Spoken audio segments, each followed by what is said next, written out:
বলি বৌমা, কোনো কিছু খাবার পাবো কি পাবো না, জল খাবার পাবো কি পাবো না, লেওড়া মুখে কোনো আওয়াজ না বের করলে মারা ঘরে কোনো ইজ্জত নাই। লেওড়ার বাল কখন তে বসে আছে, 10টা 10 বেজে গেল, আমার জন্য না খাবার না কিছু, বসে বসে পেপার পড়ে পড়ে আমার গলা শুকোই গেল। লেওড়ার বাল আবার বেড়াফ্যান্টি বিক্রি করতে যেতে হবে, কত চাপ এই বয়সে, অত চাপ নিতে পারছি না, কি করবো নিজেই খুঁজে পাচ্ছি না।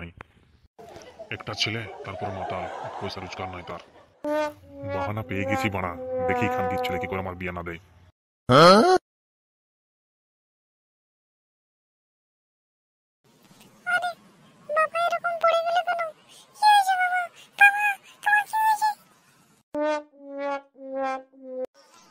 হায় হায়, আমার কি হয়ে গেল? আমাকে কে খাওয়াবে, কে পড়াবে?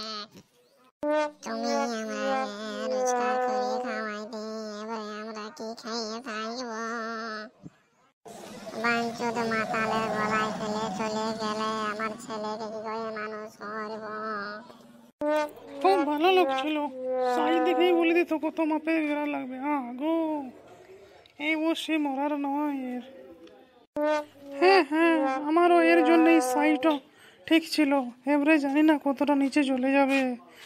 গো নড়বড়ে দাদু, কত ভালো লোক ছিল আপনি। হ্যাঁ হ্যাঁ, যা হবার হয়েছে, বেকাকে ডাকো। এই তো দাও তো করতে হবে। বেকাকে ডাকো। হ্যাঁ হ্যাঁ, ওয়েদারটা ভালো যাচ্ছে না, বৃষ্টি নামতে পারে, তাড়াতাড়ি এর কোনো ব্যবস্থা করতে হবে। বাড়া, আমার ঘরে তো লোক কেন রে? আমি তো অবাক, এত লোক কেন? দেখি দেখি, কাছে গিয়ে দেখি। বাবা, তোমার কি হলো? তুমি এমন করে শুয়ে আছো কেন? তুমি এখনই চলে গেলে আমরা তো অনাথ হয়ে যাবো বাবা। আমি ভেবেছিলাম সামনের মাসে তোমার বিয়ে দেবো, তুমি আমার সেই ইচ্ছা পূরণ করলে না। বিয়ে সত্যি বলছিস তো? আরে বাবা, তোমার আওয়াজ পেলাম। এ এ তুমি যদি আরেকবার আমাদের সামনে চলে এসো না, আমি সত্যিই তোমার বিয়ে দেবো। সত্যি বলছি বাবা, তুমি একবার উঠো। কানকির ছেলে, আমার কিছুই হয়নি কানকির ছেলে, তোকে শাস্তি করার জন্য বাহানাটা করেছি। কথা দিয়েছিস যখন সামনের 20 তারিখে আবার বিয়ে দিতেই হবে। হি হি হি।